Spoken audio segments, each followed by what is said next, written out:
Oh, cukup. Baik, kita mulai Ibu Bapak. Bismillahirrahmanirrahim. Assalamualaikum warahmatullahi wabarakatuh.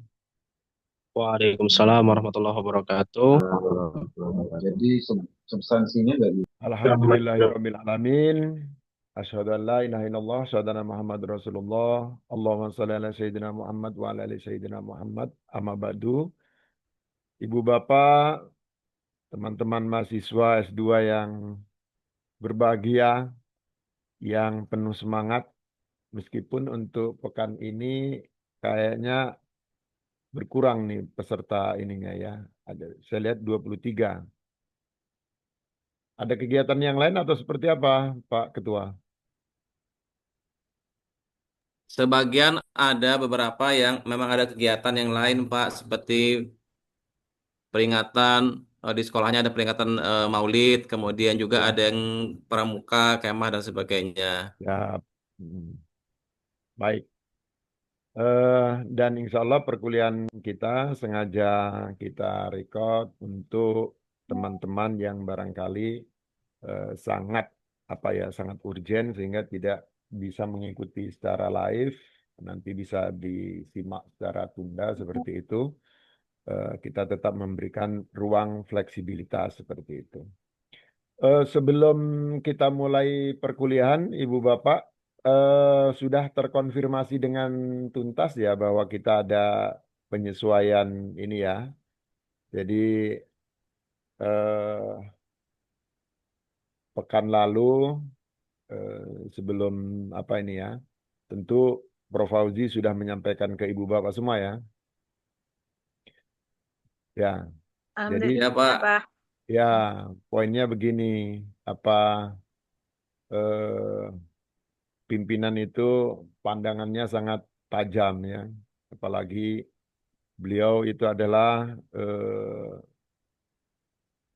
pengelola 6 perguruan tinggi.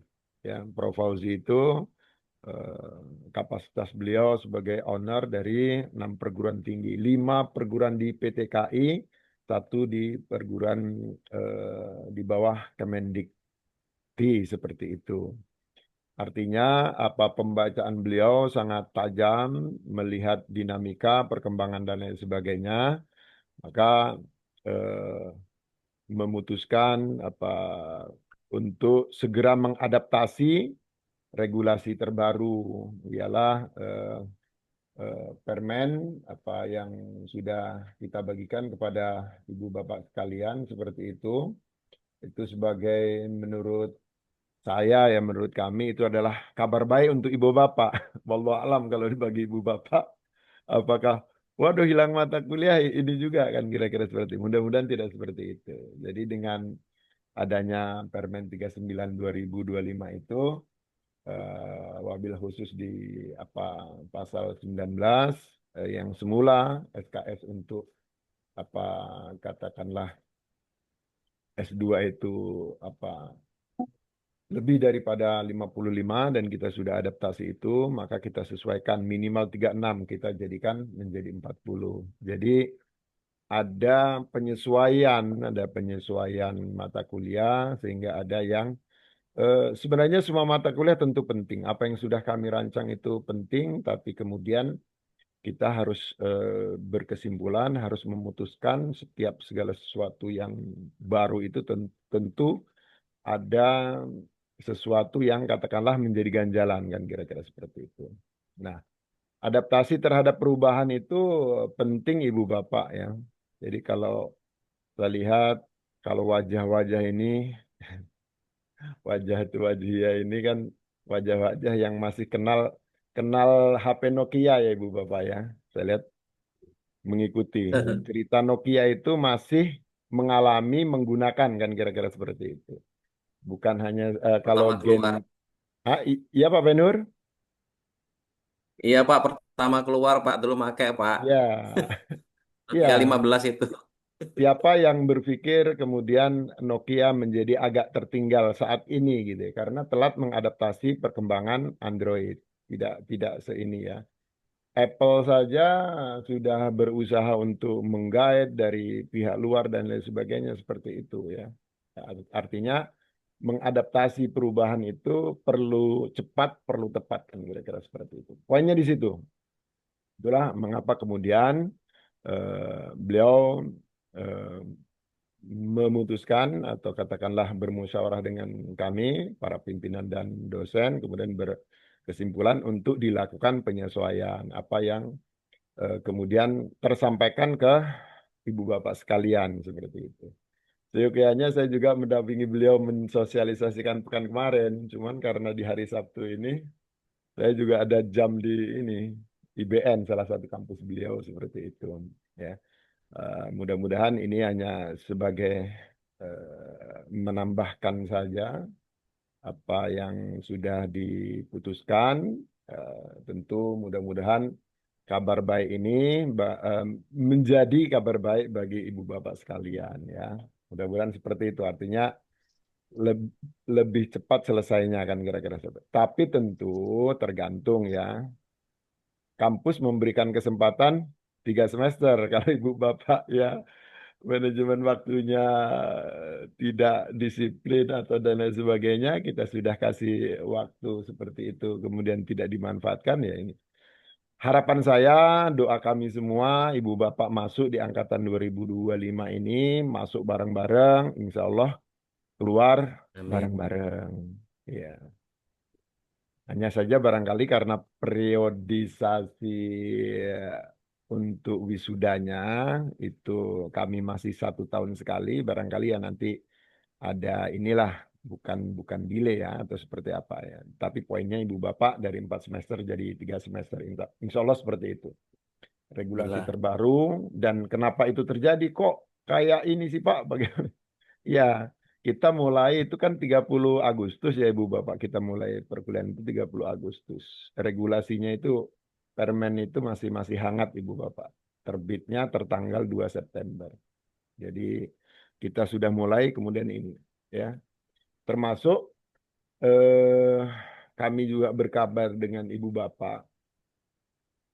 STIT atau Siti Pring Sewu ini juga kami tidak mendeklar bahwa kami yang terbaik, tapi sekolah swasta yang katakanlah sekolah tinggi yang membuka prodi S2 pertama MPI itu adalah kami pelopornya seperti itu. Terus yang lain pada kepo, pada rame, kemudian seperti itu ya. Tapi ya semuanya itu kemudian apa ya perlu kita buktikan, perlu kita wujudkan dalam usaha-usaha ikhtiar-ikhtiar yang optimal, ikhtiar-ikhtiar yang maksimal untuk mendampingi teman-teman mahasiswa. Ya, meskipun baru meluluskan 1 kali, ya, kemudian alhamdulillah keberkahan juga eh, diberikan penilaian baik sekali oleh Lamdik.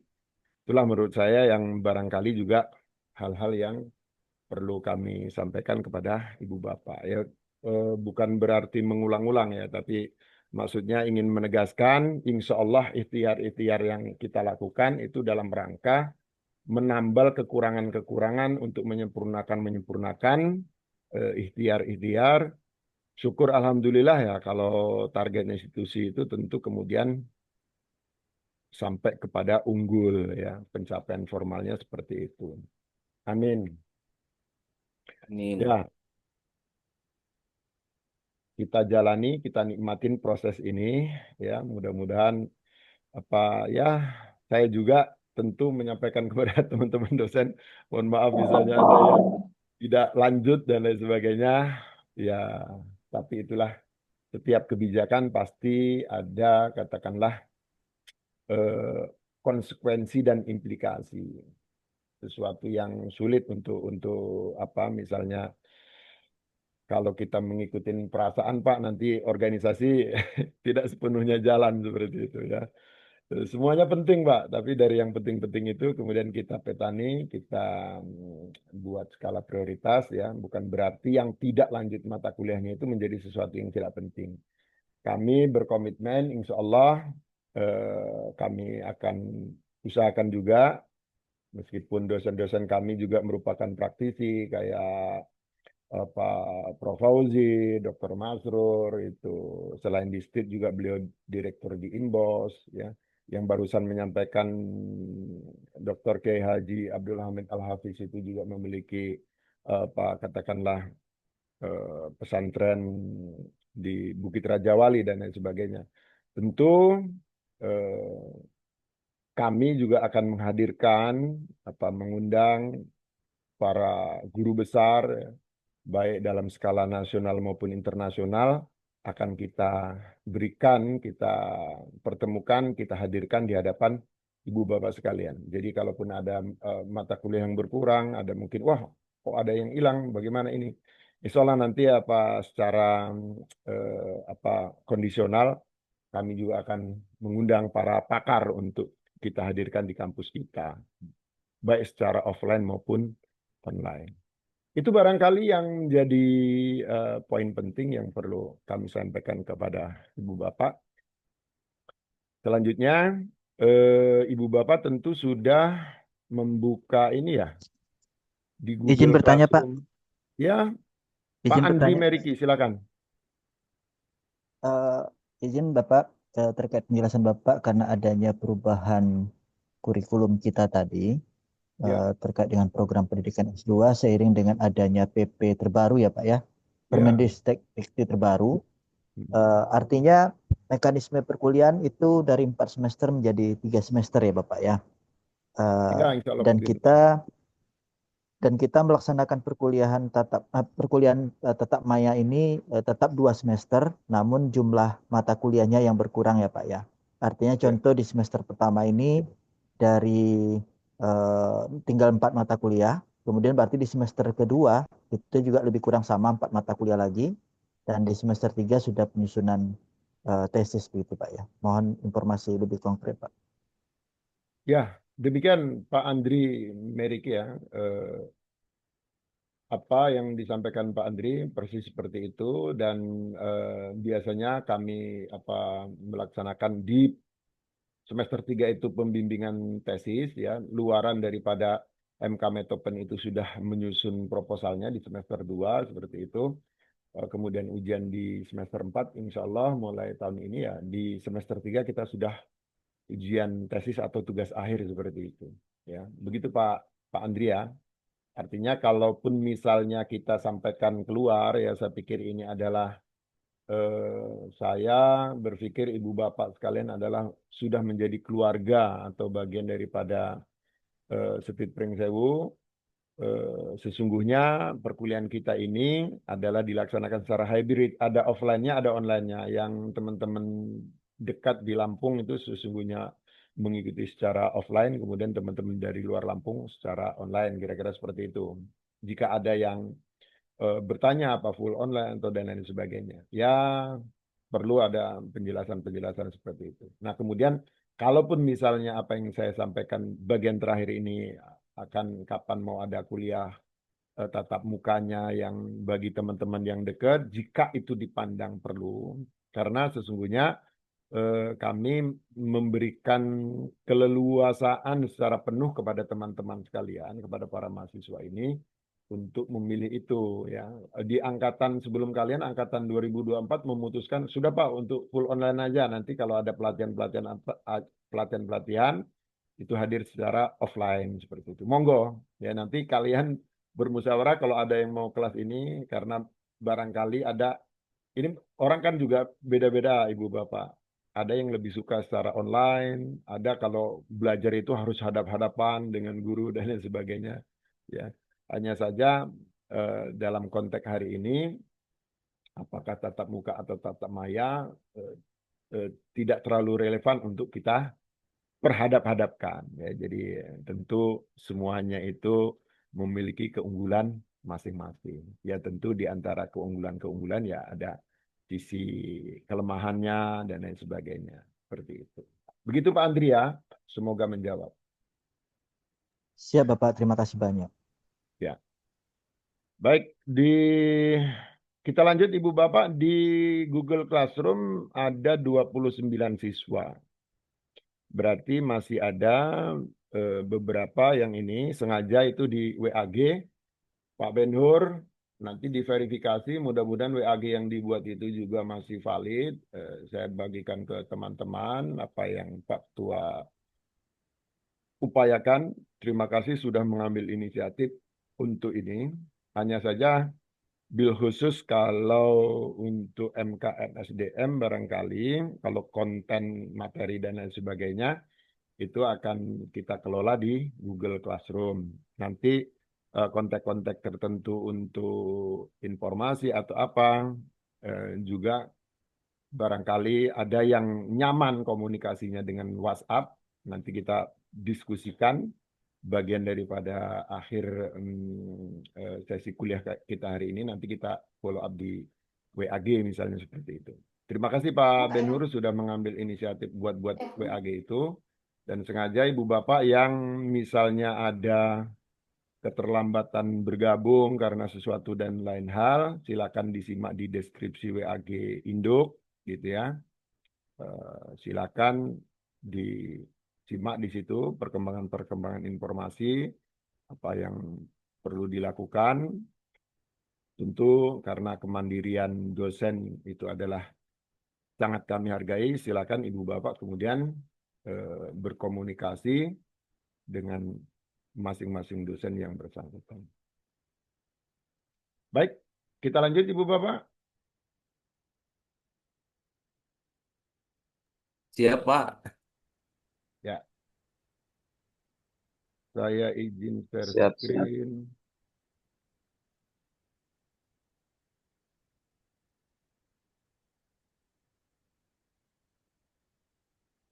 Sesuai dengan yang sudah kami bagikan di Google Classroom, topik kita hari ini adalah hakikat, fungsi, dan kerangka dasar manajemen sumber daya manusia. Ini saya sudah tampil ya, layar saya sudah terbaca, Ibu Bapak. Sudah nampak ya? Alhamdulillah sudah Pak, jelas. Baik, alhamdulillah.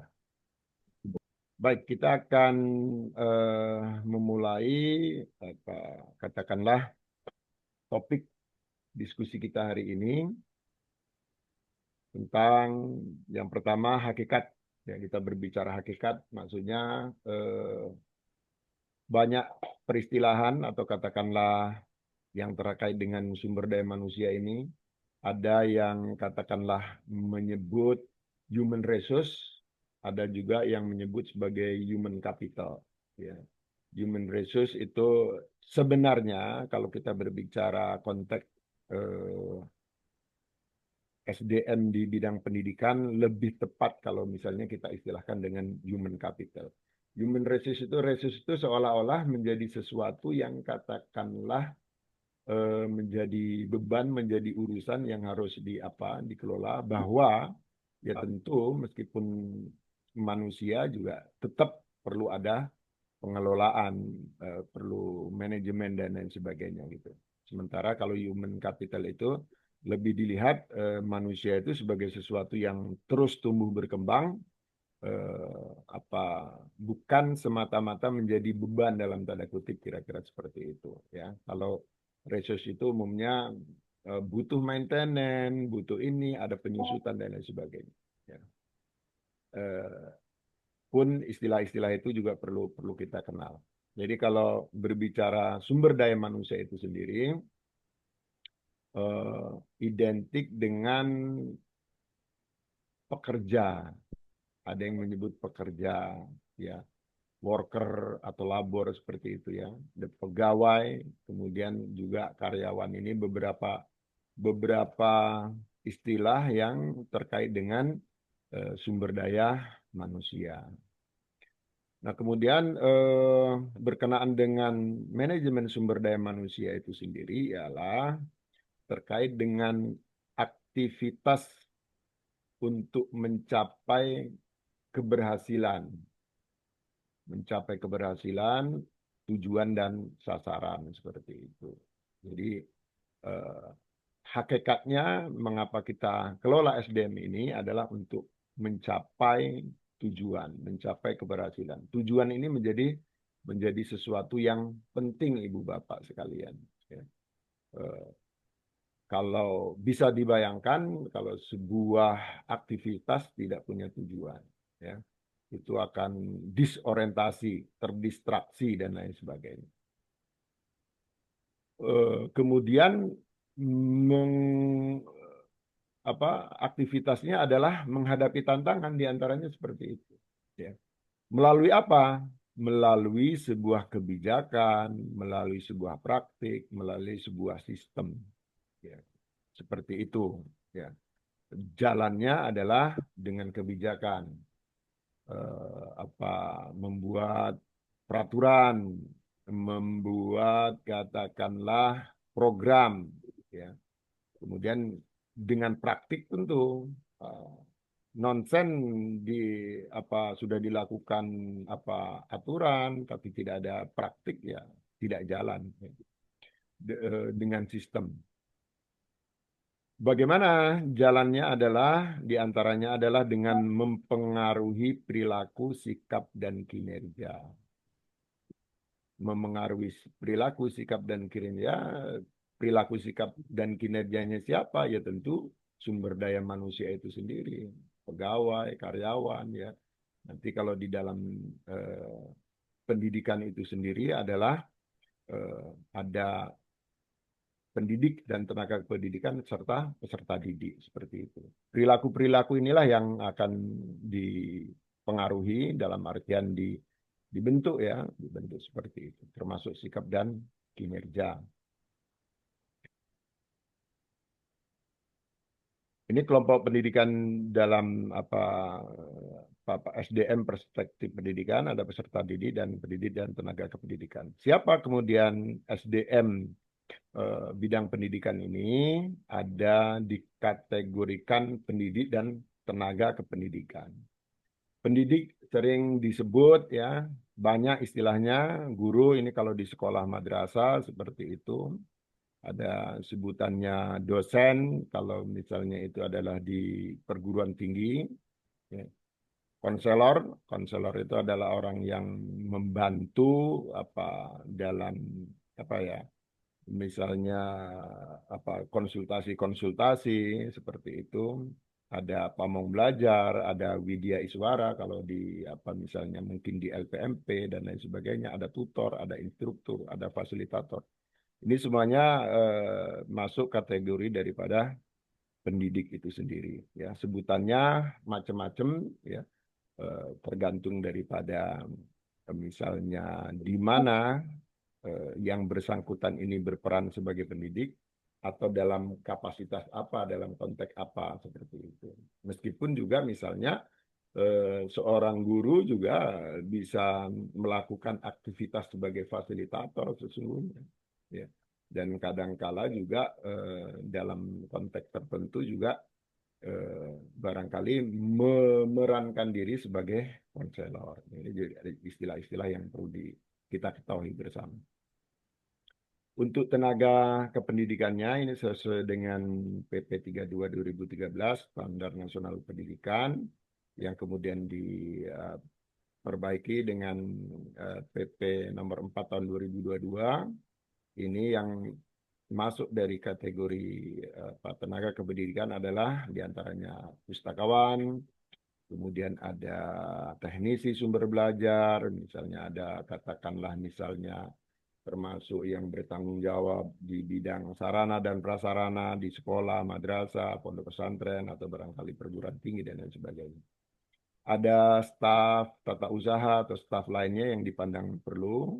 Kepala sekolah sebagai jabatan, sebagai tugas tambahan sebagai ini, dia masuk di unsur tenaga kependidikan. Bahwa misalnya kepala sekolah itu juga tentu untuk saat ini berasal dari guru. Meskipun kemudian ada wacana kepala sekolah, kepala madrasah mau dipisahkan dengan guru, diambil tenaga manajerial. Itu wacana yang bergulir, yang digulirkan seperti itu, ya. Jadi dalam konteks peraturan pemerintah ini, kepala sekolah itu sebagai tenaga kependidikan, jabatannya seperti itu, ya. Pun termasuk pengawas, ya, pengawas. Meskipun kemudian lazimnya biasanya pengawas adalah diambil juga dari guru, ya, dari guru. Jadi guru yang mendapatkan tugas tambahan sebagai kepala sekolah ya beliau menjadi tenaga kependidikan, status di apanya ya, dalam konteks administrasi seperti itu. Pengawas juga begitu ya. Ini fungsionalnya adalah guru mendapatkan tugas tambahan sebagai kepala sekolah, sebagai pengawas. Seperti itu. Nah, kalau kita melihat sistem penyelenggaraan pendidikan yang ada di Indonesia, kita melihat adanya input, proses, output, dan outcome. Inputnya tentu melihat masukannya, raw inputnya adalah peserta didik, kemudian ada instrumental input, ada kurikulum, ada sarana prasarana, ada biaya. Di sini kita berbicara konteksnya apa yang kita diskusikan hari ini, bagian daripada instrumental input, yaitu sumber daya manusia. Kurikulum penting, ada manajemen kurikulumnya. Sarpras ada manajemen sarana dan prasarana. Biaya ada manajemen keuangan. SDM ada manajemen keuangan. Semuanya ini sangat penting sekali dalam konteks sistem penyelenggaraan pendidikan, berpengaruh terhadap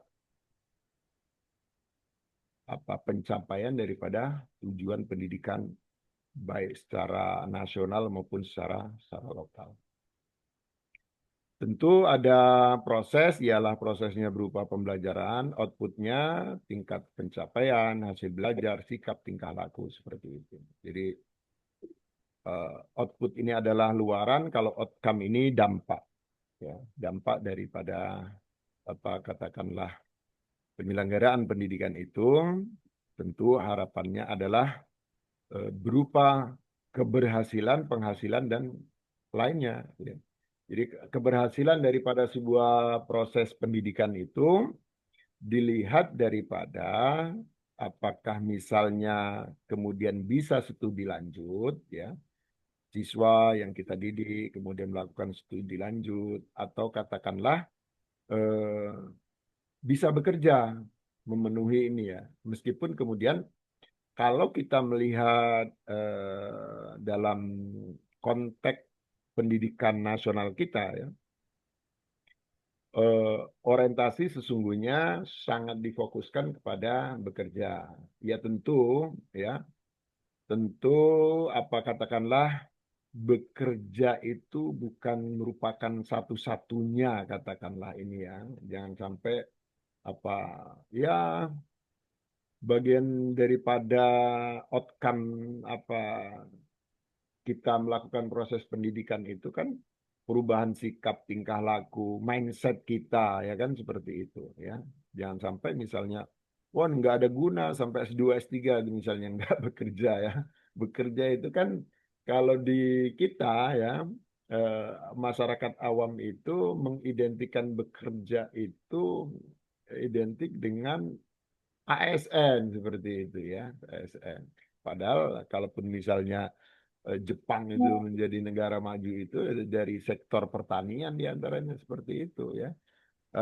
Di masyarakat kita nggak bekerja, cuman bertani katanya, dianggap nggak bekerja ya. Ini menurut saya sesuatu yang katakanlah mindset ini perlu kita ini kan ya. Bagaimana tidak padahal bertani itu menjadi katakanlah bagian daripada pekerjaan yang sangat mulia ya. Bertani saya pikir nggak ada korupsinya kan, kira-kira seperti itu. Mereka itu pahlawan kehidupan ya kan. Tapi masyarakat kita nggak bekerja, cuman bertani. Lagi mana dia dianggap nggak ini ya. Ya lain soal misalnya mungkin ya mindset orang itu kalau udah lebih dari 2 hektar dianggap ini petani beneran gitu ya. Ya padahal berapapun lahannya itu adalah pekerjaan mulia sebenarnya. Atau misalnya wah sarjana kok bertani, sarjana kok ini. Ya pola pikirnya jelas pola pikirnya juga tentu kemudian akan berbeda ya. Lulusan SMA dengan lulusan perguruan tinggi sama-sama dikasih uang atau mendapatkan uang 500.000 misalnya, mindsetnya berbeda. Yang satu mungkin yang nggak berpendidikan, nambahin kuota untuk beli kuota ya kan, mungkin untuk main judi online, ya kan? Kira-kira seperti itu. Lain yang punya pendidikan, wah bagaimana ini, bagaimana duit bisa jadi duit, bukan di rentene, bukan di ini kan ya, bukan dianakkan, diuangkan, jadi dititipkan sama rentenir, bukan. Tapi bagaimana, wah ini dibeliin bibit, kemudian ditanam kan bisa berkembang. Itu perlunya mindset, perlunya pendidikan. Itu bagian daripada outcome daripada proses pendidikan itu sendiri ya. Jadi saya bukan menolak misalnya ini ya. Jadi apa seolah-olah harus terserap di dunia industri dan lain sebagainya. Tidak semata-mata itu bahwa pekerjaan yang sesuai dengan ini penting ya. Ya, tapi ada studi yang menarik ya. Ada studi yang menarik itu hanya 10 sampai 15 orang, 15% orang yang itu bekerja sesuai dengan apa bidang yang dia pelajari. Itu menarik gitu ya. Oleh karenanya perlu ya mengapa misalnya studi lanjut ini ya dipersiapkan. Syukur alhamdulillah kemudian sudah menopang menunjang daripada apa yang sudah ibu bapak bangun karirnya seperti itu ya. Pun di atas segalanya itu esensinya pendidikan itu adalah merubah mindset, sikap, tingkah laku ya, pola pikir kita. Kemudian outcome itu apa benefit atau dampaknya juga ke penghasilan. Ya, tentu kalau udah S1 dengan S2, kalau S2-nya nanti di apa ibu bapak urus izin belajarnya jika diperlukan untuk supaya nanti bisa diapakan bagi yang ASN ya, dan nanti bisa menghubungi staf kami supaya nanti bisa diklaim apa ada penyesuaian pendidikan ya. Ya nggak usah berpikir ya kalau kita berpikir apa bagi ibu bapak yang ASN misalnya ya naik satu golongan itu kan ya boleh dibilang ya selisih 100-200 tapi ya pink atau ininya ya. Tapi ada kepuasan batin tersendiri di luar daripada itu. Nah ini masuk masuk lainnya itu tadi kepuasan batin itu bagian daripada ini. Oh sudah ini apa eh, ya kepala kepala sekolah yang dipimpin misalnya masih S1, masa kepalanya juga masih S1. Kan kalaupun misalnya apa katakanlah kepalanya menjadi S2 ya lebih lebih keren, lebih mantap lah kira-kira seperti itu. Nah, itu pentingnya pendidikan bagi kita sekalian ya, menunjang karir, menambah penghasilan ya. Terus ada aspek lainnya, ya aspek lainnya termasuk kepuasan batin atau orang juga barangkali ya, barangkali di luaran sana ada orang juga masih masih melihat ya.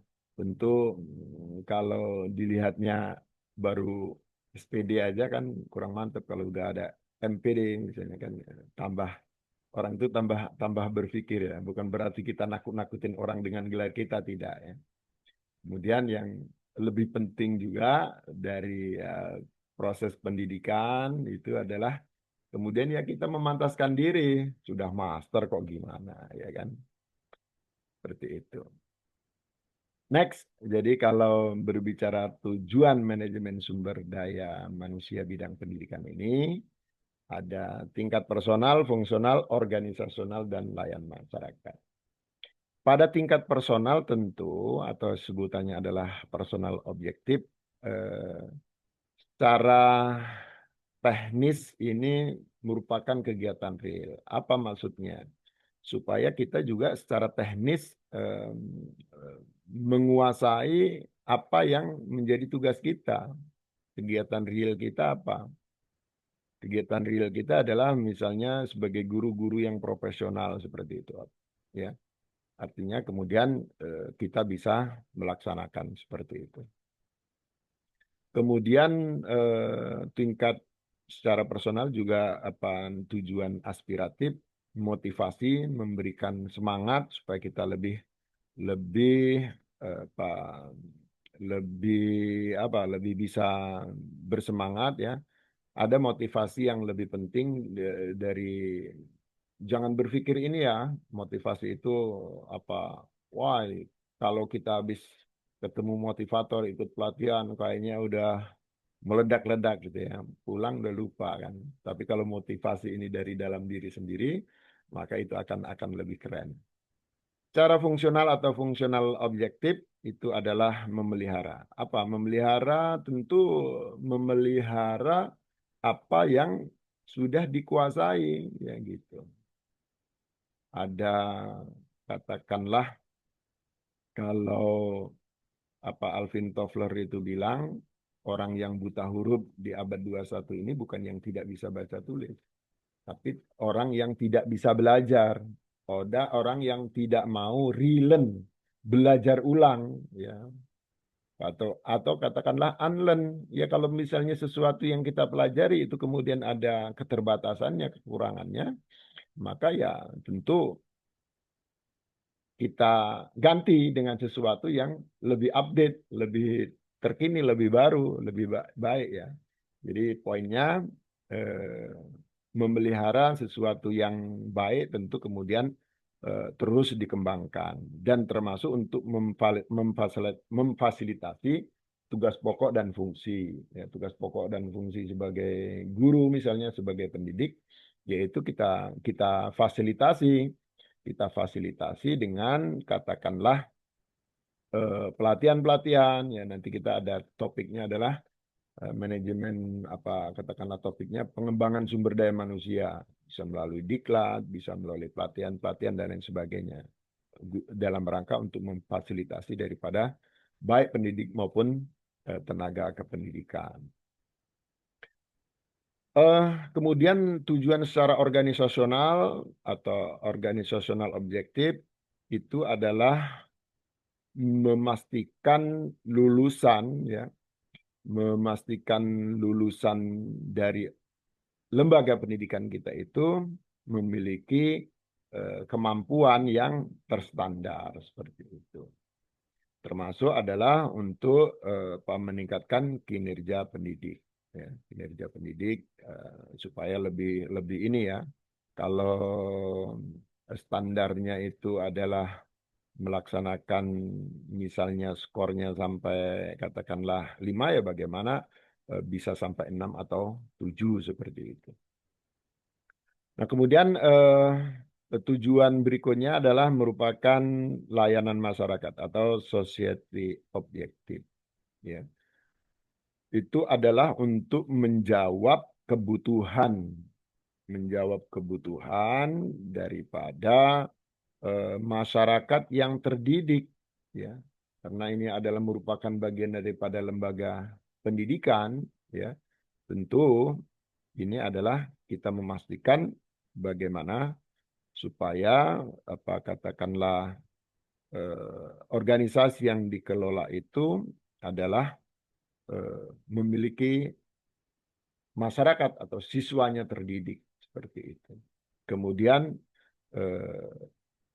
masyarakat yang berkualitas, masyarakat belajar yang berkualitas, peserta didiknya berkualitas, apa gurunya berkualitas, pendidik dan tenaga pendidikannya juga berkualitas, murid-muridnya juga berkualitas serta kompetitif ya. Supaya bisa menghadapi daripada tantangan yang terus berkembang ya, tantangan yang terus berkembang seperti itu. Nah, itulah jadi poinnya pada hakikatnya kalau kita berbicara tujuan manajemen sumber daya manusia bidang pendidikan itu sendiri adalah menjadi bagian daripada mengawal tujuan pendidikan nasional secara keseluruhan. Itu apa bagian pertama dari topik yang kita diskusikan hari ini. Ibu Bapak, ada yang masih ingat tujuan pendidikan nasional kita apa?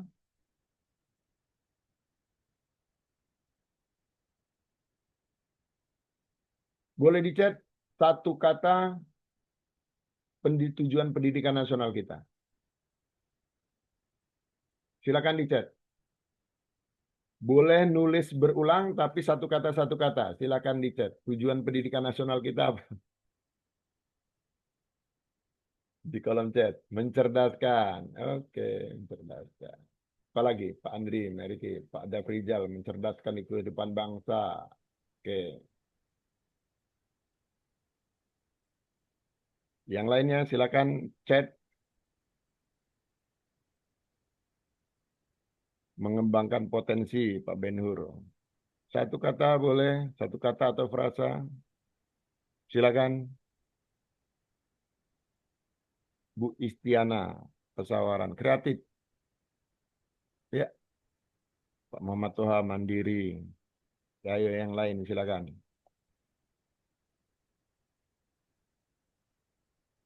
Tumbuh inovasi, Pak Nukman. Pak Arif, berkembang. Yang lain? Ya, demokratis, Pak Ansori.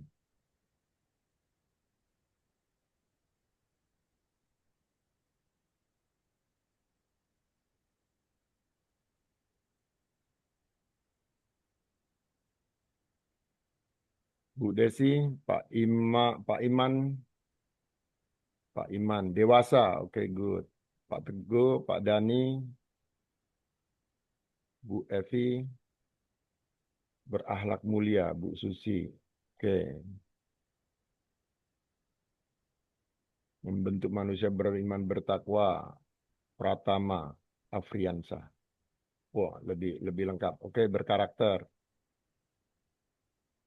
bertanggung jawab,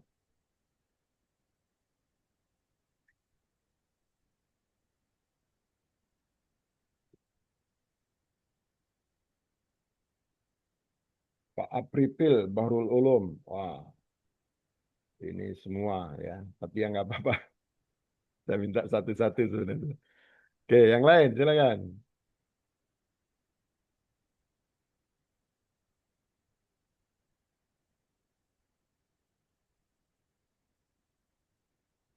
Yang lain berilmu dan cakap. Bu Dwi. Dwi atau Pak ya? Pak ya, Pak Dwi Irfan. Pak. Disiplin.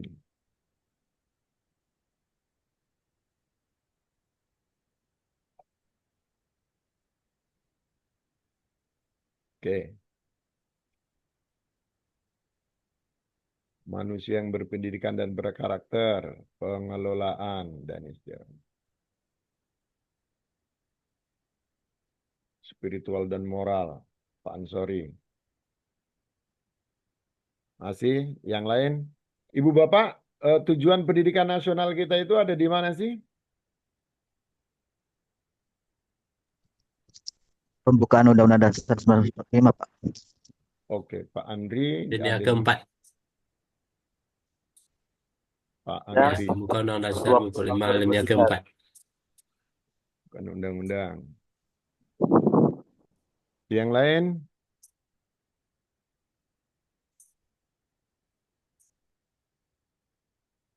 Ada di Sistem Pendidikan Nasional nomor 20 tahun 2003, Pak, tentang Sistem Pendidikan Nasional, Sisdiknas.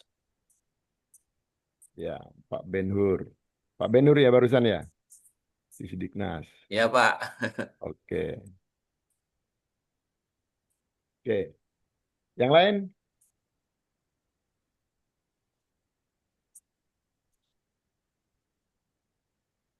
Undang-Undang Nomor 20 Tahun 2003.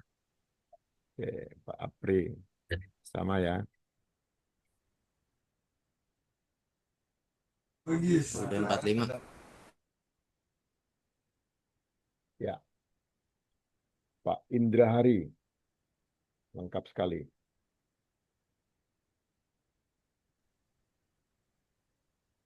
Ya, jadi apa relate dengan rumah besarnya, amanah besarnya itu ada di pembukaan UUD 1945.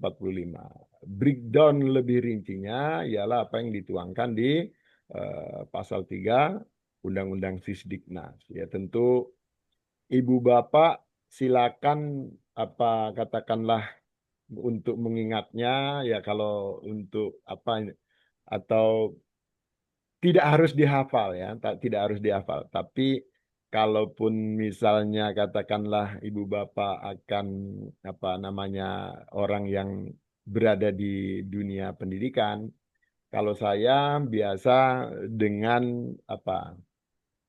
Ibu bapak pernah dengar titian keledai ya? Kalau generasi-generasi agak-agak kolonial kayak saya pasti pernah dengar ya. Pernah dengar titian keledai?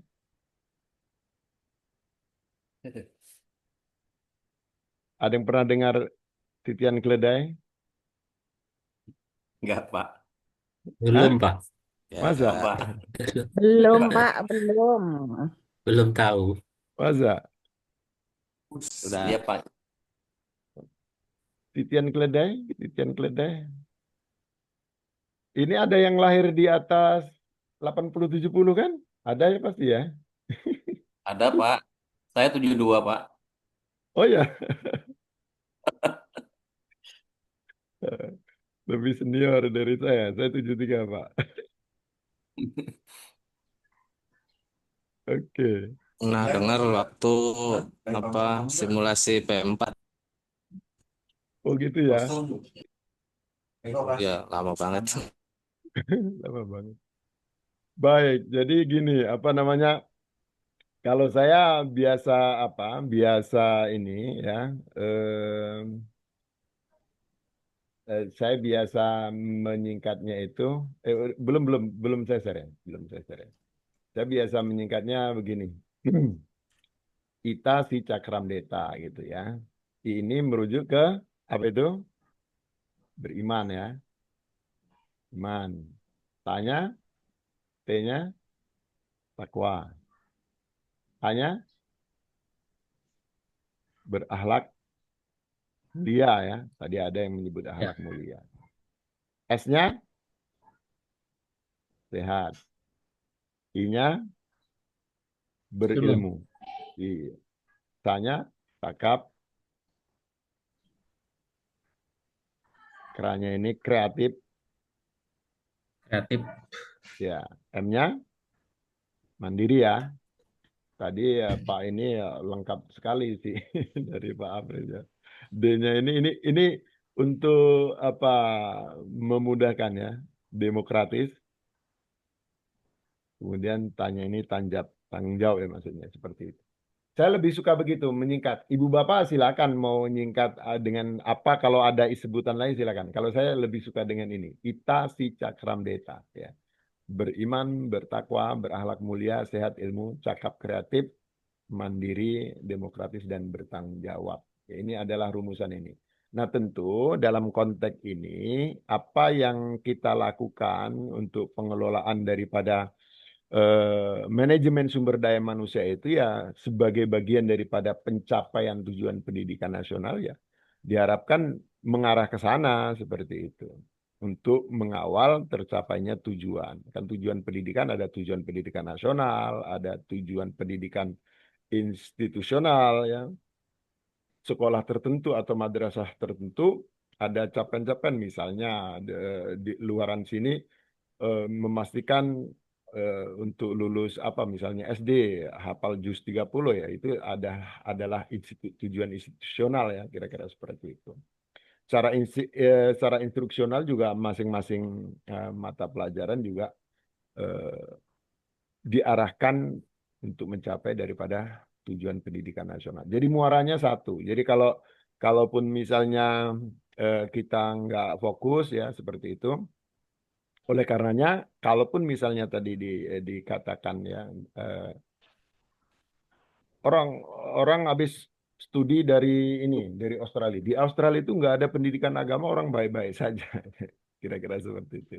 Ya sudah nggak usah lah misalnya dikasih pendidikan agama dihapus aja nggak apa-apa. Yang penting orang Islam diajarkan Quran hadis, akidah Allah kan secara spesifik juga di madrasah nggak ada PAI itu kan pendidikan agama Islam kira-kira seperti itu. Nah, mereka yang melontarkan usulan-usulan seperti itu ya barangkali ya masih gagap atau seperti apa lupa akan amanah konstitusi itu sendiri bahwa eh, di antara tujuan pokok tujuan pendidikan nasional kita adalah beriman dan bertakwa. Bagaimana bisa orang beriman dan bertakwa kalau nggak ada pendidikan agama? Poinnya seperti itu. Jadi apa apa yang ingin saya katakan manajemen sumber daya manusia itu adalah bagian daripada ikhtiar kita untuk mengawal tercapainya tujuan pendidikan nasional. Nah, itu juga eh, ada yang pernah terlontarkan itu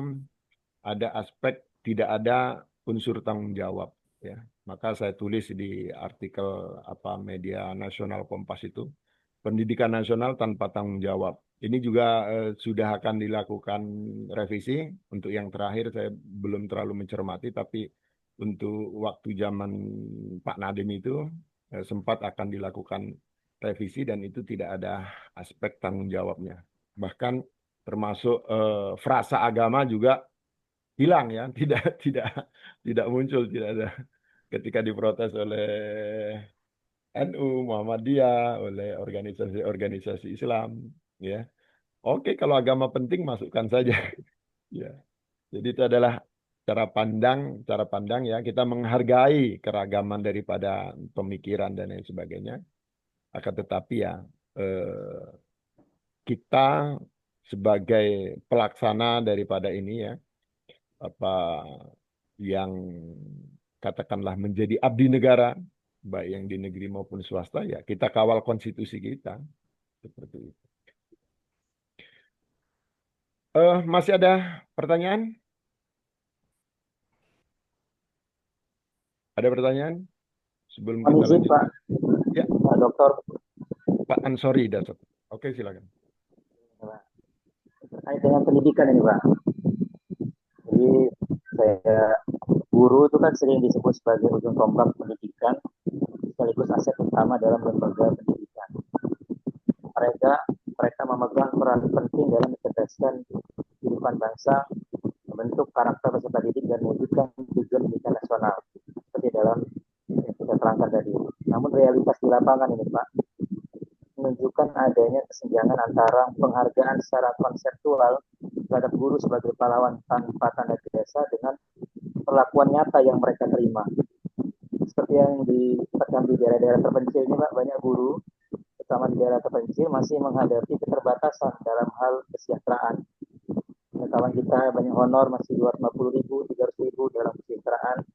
Akses pelatihan juga sangat kurang untuk di daerah terpencil, Pak. Serta dukungan pengembangan profesional itu juga sangat kurang sekali. Nah, kondisi ini tentunya akan menimbulkan beberapa pertanyaan yang kritis. Apakah lembaga pendidikan itu benar-benar telah menempatkan guru sebagai aset utama, atau justru masih memperlakukan mereka sekedar sebagai tenaga pelaksana yang bekerja demi memenuhi target administrasi? Nah, pertanyaan saya, Pak, jika guru disebut sebagai aset utama dalam lembaga pendidikan, mengapa dalam prakteknya masih banyak guru yang mengalami keterbatasan kesejahteraan dan kurangnya dukungan pengembangan profesional terhadap dirinya? Terima kasih, Pak Dokter. Ya. Mudah-mudahan Terima kasih Pak Ansori. Kalau boleh tahu dari daerah mana? rumahnya di Kota Lubuk Pak, Sumatera Selatan. Tapi ngajarnya di Kabupaten Musirawas, Pak. 30 kilo lagi dari rumah, Pak. Oh, begitu. Ya. Baik. Jadi kan sebenarnya kita ada isu tentang pemerataan pendidikan. Pemerataan pendidikan itu artinya baik itu misalnya akses dan lain sebagainya. Oleh karenanya kan wacana kemudian dihapuskannya meskipun diganti dengan asesmen dan lain sebagainya itu bagaimana mungkin kita mengukur sesuatu pencapaian yang tidak terstandar kan kira-kira seperti itu. Orang lebih suka di kota dan lain sebagainya.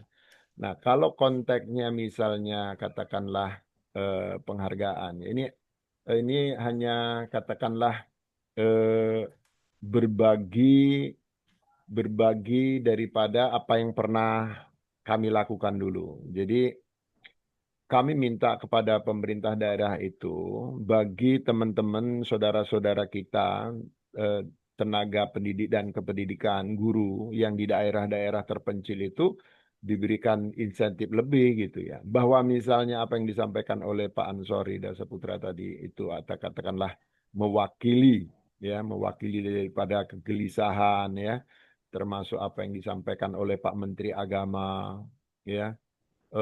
Ada kesenjangan antara negeri dan swasta, antara yang di katakanlah Kemendikbud dengan Kemenak dan lain sebagainya. Ya secara faktual apa yang disampaikan tadi itu masih banyak terjadi misalnya.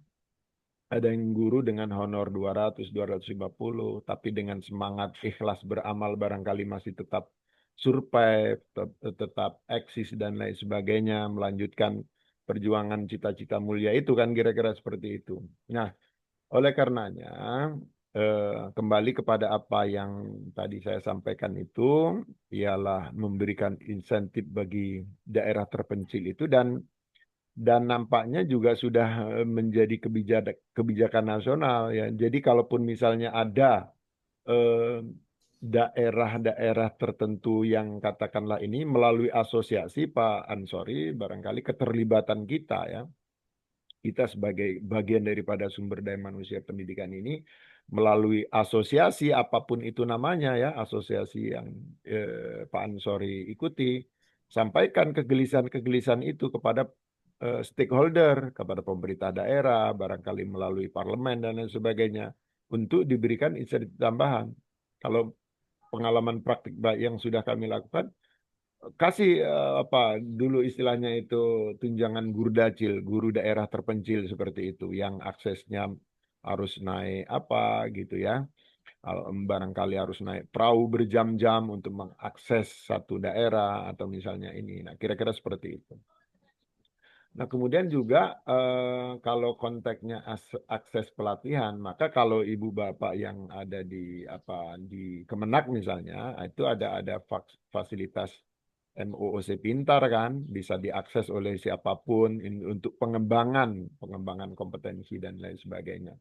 Ya tentu masalah akan muncul lagi soal misalnya pembelajaran daring atau kegiatan pelatihan secara daring itu kaitannya juga eh, ada misalnya gimana Pak mau pelatihan ini kita mau cari signal juga harus manjat-manjat pohon kan kira-kira seperti itu ya kan artinya kami sangat menghargai ya oleh karenanya juga karena ini diikutin oleh eh, banyak teman-teman yang dengan berbagai keadaan dan pertimbangan insya Allah juga ini kita rekod supaya bisa didengarkan secara tunda barangkali yang ikut apa apa ya dengan saya fleksibel ya boleh on cam boleh tidak tapi kalau on cam itu rasanya juga lebih interaktif kenapa misalnya tadi saya minta ibu bapak interaksi dengan berchat itu berarti kan masih ada di tempat ya tapi kalaupun dengan pertimbangan tertentu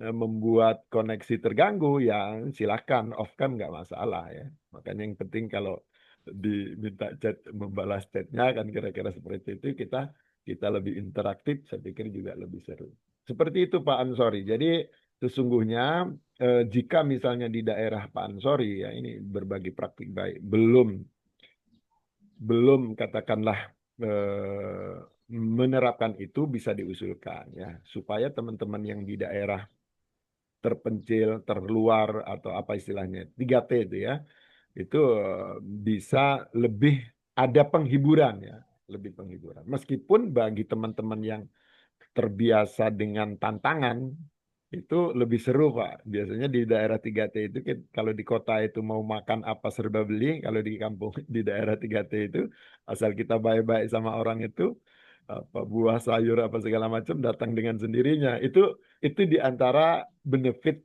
teman-teman yang ada ini. Tapi ya itu butuh butuh mental daya juang yang katakanlah ini ya ya itu perlu perlu perlu daya survive tersendiri lah kira-kira pun seperti itu tetap negara hendaknya juga harus mengapresiasi jadi kalau kami dulu buat namanya guru tunjangan untuk guru daerah terpencil Pak jadi seperti itu jadi ada buat kriterianya seperti apa kita berikanlah insentif tambahan, apakah misalnya sebesar satu gaji pokok dan lain sebagainya.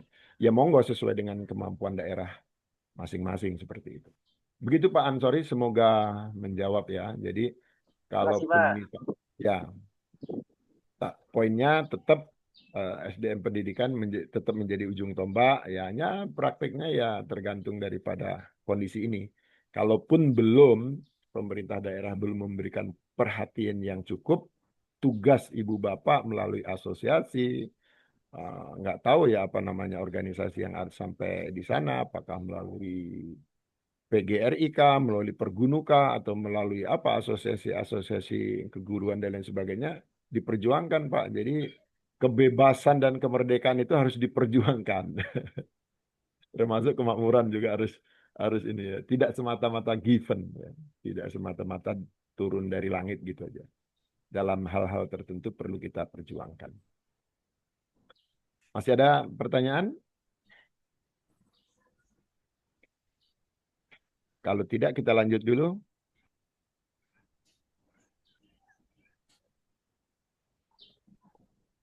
Any question? Kita lanjut? Iya Pak, lanjut. Lanjut aja, Lanjut Pak. Pak. Baik. Diskusi bagian Lanjut. kedua, kita akan membahas tentang fungsi dan kerangka dasar MSDM. Dalam konteks manajemen SDM, ini ada ada fungsi manajerial, ada fungsi operasional. Seperti itu ya. Secara manajerial ini apa yang dikenalkan oleh biasa katakanlah orang kalau berbicara manajemen itu identik dengan teorinya TRI ya, ada planning, ada organizing, ada directing atau actuating, ada controlling atau pengawasan. Ini ranahnya adalah fungsi manajerial.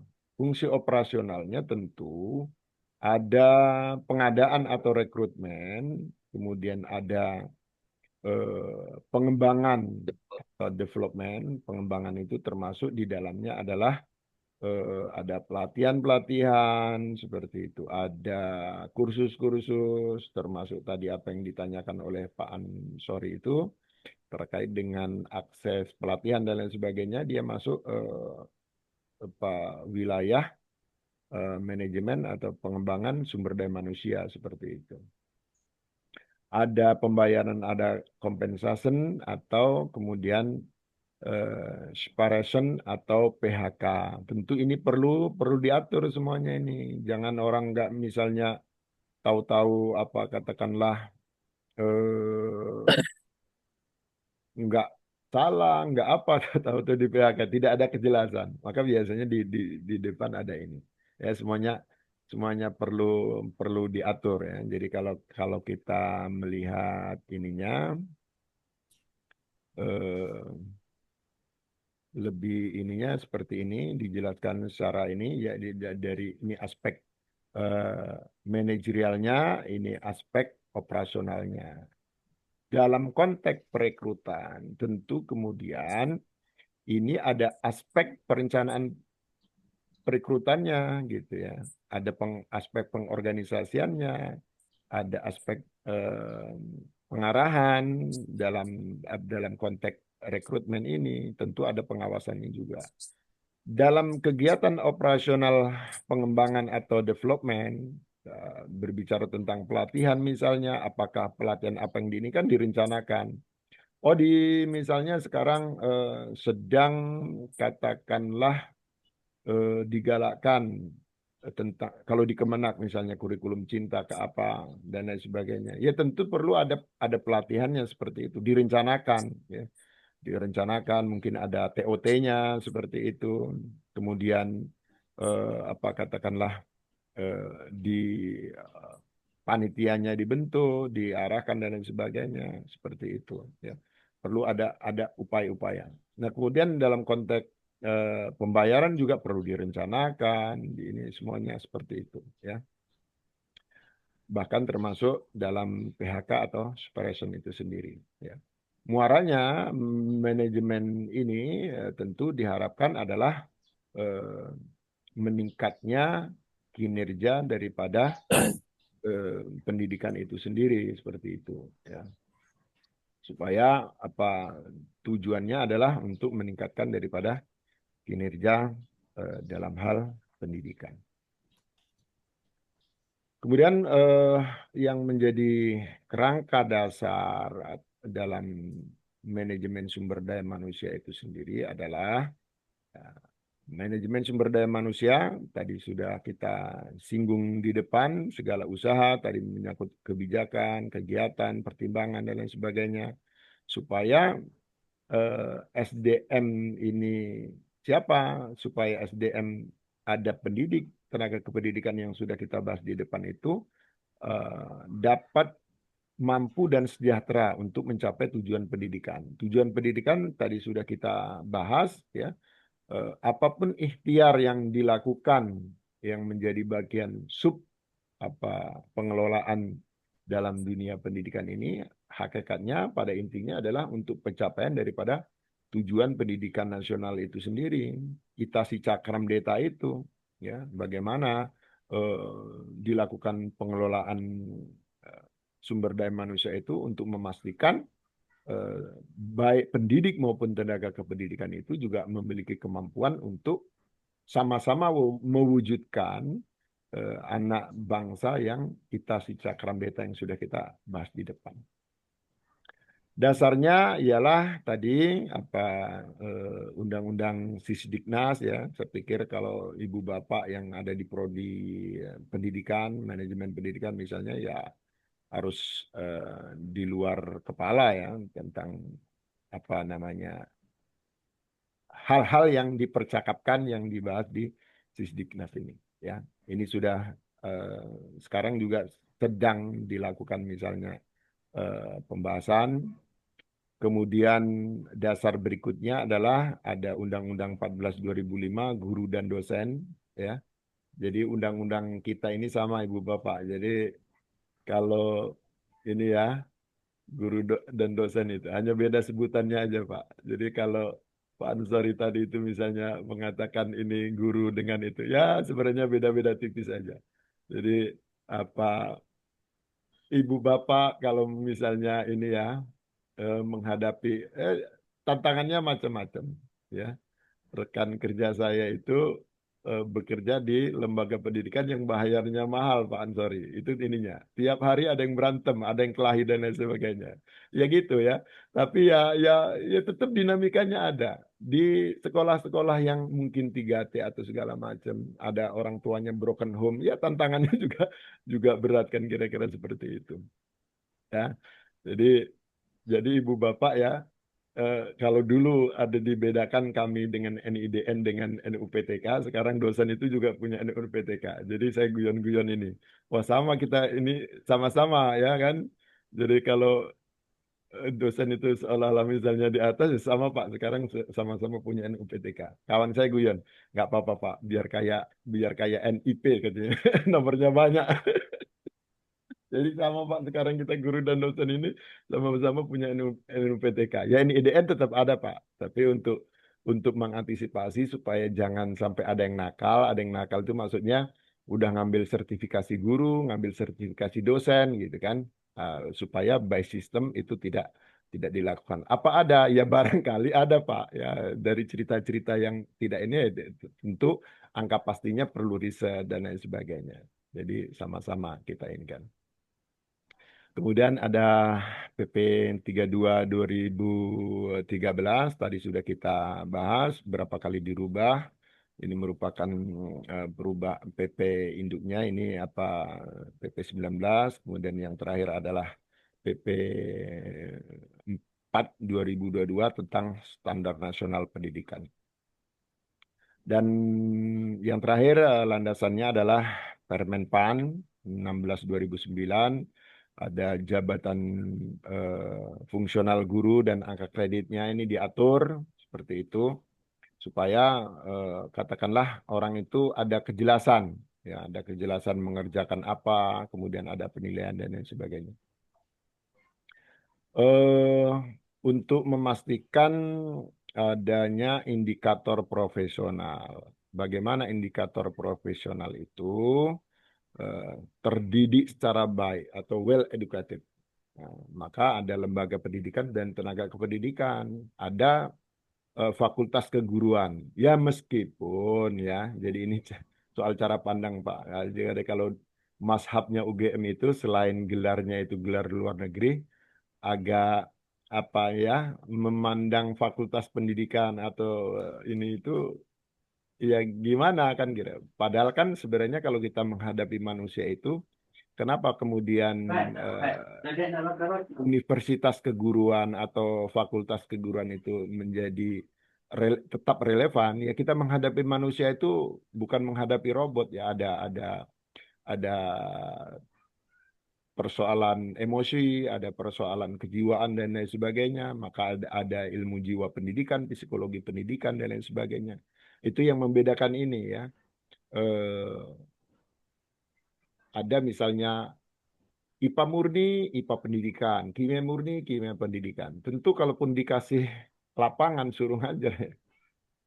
Yang satu misalnya sangat menguasai ini, tapi karena tidak punya ilmu kependidikan ya tentu agak payah gitu kan kira-kira. Itulah relevansinya mengapa pentingnya kemudian lembaga pendidik dan tenaga pendidikan ini masih menjadi tetap relevan seperti itu. Kemudian terlatih secara baik, well trained, artinya melalui pusat pendidikan dan pelatihan, ada dibuat LPMP, ya, lembaga peningkatan mutu pendidikan, ada BPSDM, ya, dan lain sebagainya. Ini perlu disiapkan ya dalam rangka untuk mengawal SDM pendidikan kita ini supaya tetap profesional. Kemudian fasilitas memadai, well equipped. Misalnya SMK-nya SMK perbengkelan, tapi nggak punya apa laboratorium, nggak punya ini apa itu rongsokan apa untuk praktek ya, ya ini penting. Ya termasuk ya apapun itu eh, perlu perlu difasilitasi. Jadi untuk tempat praktek poinnya seperti itu. Bukan hanya SMK aja ya, apa misalnya sekolah-sekolah tertentu yang ini ya perlu ada fasilitas yang memadai. Kemudian berkinerja baik atau well performed, perlu dilakukan adanya evaluasi dan penilaian seperti itu. Ada PKG, penilaian kinerja guru, ya. Tentu ada alat ukur indikator yang harus dikerjakan dan lain sebagainya. Kemudian komitmen tinggi, well committed, ini perlu adanya penghargaan, kompensasi dan jenjang karir ya. Jadi nanti kita ada topik tersendiri membahas tentang ini, ialah ada kompensasi, kemudian apa kepastian apa peningkatan karir dan lain sebagainya. Kemudian kompensasi yang layak, well paid, ya tentu bagi yang sudah katakanlah memenuhi syarat tertentu, ada tunjangan profesi misalnya ya, ada tunjangan fungsional seperti itu ya, kalaupun misalnya lulus apa sekarang, misalnya sudah lulus PPG dan lain sebagainya atau dinyatakan ini mendapatkan tunjangan fungsional baik negeri maupun swasta kan kira-kira seperti itu. Jadi tidak harus menjadi pegawai negeri untuk dibayar oleh negara, tapi juga bisa melalui jalur swasta sepanjang memenuhi ketentuan. Kemudian ada penataan golongan, pangkat, jabatan dan lain sebagainya, ini perlu diatur. Itulah yang menjadi apa ya, menjadi hal penting yang perlu kita perhatikan bersama dalam konteks manajemen sumber daya manusia dalam bidang pendidikan ini. Poinnya manajemen itu untuk mengatur ada kepastian hukum, ada pet apa ya namanya, pet karir ya, ada jalurnya seperti itu untuk memastikan bahwa apa yang tadi disampaikan oleh Pak Ansori dan lain sebagainya untuk memberikan akses pelatihan untuk jenjang karir dan lain sebagainya. Jangan sampai yang malas dengan yang rajin kemudian sama saja, ya kan? Masuk nggak masuk gajinya sama ya. Maka ada misalnya tunjangan kinerja atau misalnya kehadiran ya, apresiasi berdasarkan tingkat kehadiran dan lain sebagainya. Itu pentingnya seperti itu ya. Ada kompensasi kalau yang rajin bagaimana, yang tidak rajin bagaimana ya, golongan tertentu dan lain sebagainya. Itu yang katakanlah menjadi bagian kedua dari diskusi kita. Jika misalnya ada yang perlu kita diskusikan bersama, monggo, saya persilakan.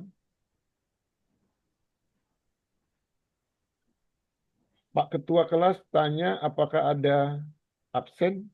Ada di Google Google Classroom Pak Ketua ya. Ibu Bapak itu boleh di ini ada apa?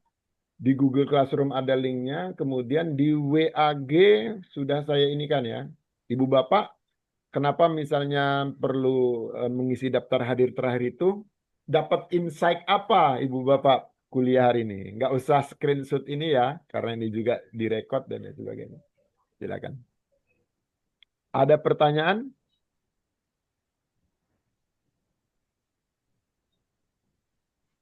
Pak Nukman. Oke. Izin bertanya, hal apa yang paling mendasar dalam perekrutan personel menurut perspektif ilmu MSDM? Pak dosen. Oh ya, terima kasih Pak Nukman sudah berinteraksi